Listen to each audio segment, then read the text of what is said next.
Hello guys. Nagluluto po ako ng pork adobo.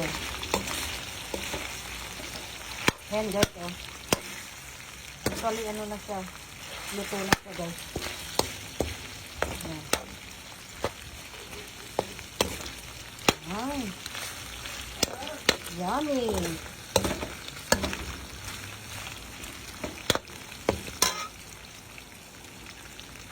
Ayan guys. Ito ang dinner natin ngayon. Pork adobo. Ayan.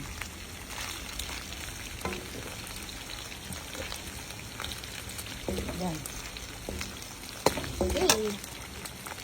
Ayan, luto na siya guys.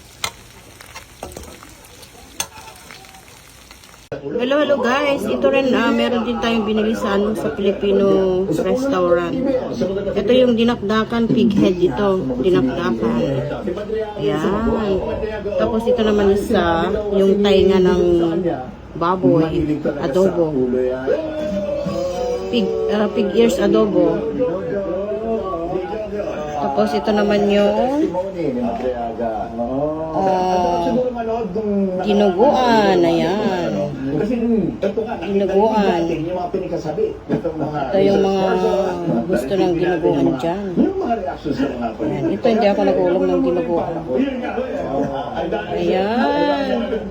Sabi ni Robin, daw ay ang kailangan natin lahat para harapin at pabawasan ng 18.3 trillion na utang. Ito yung pig head dinakdakan, pig ears adobo, and dinuguan. Ayan. Ang sumunod, yung COA. Ang sabi ng COA, isabi mo na rin ang 448 million na disalawa. Dinakdakan, pig head.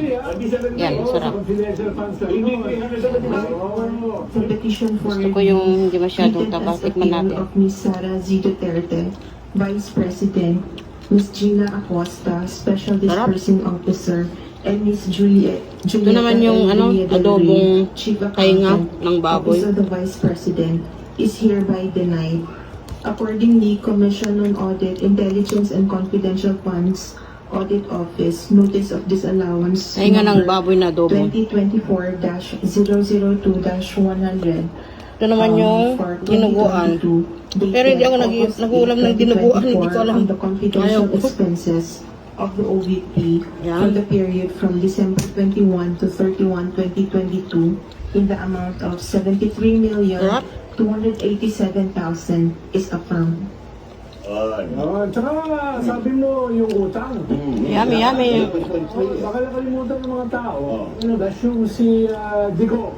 Ang utang ng Pilipinas ay mga 5.8, 5.9 billion.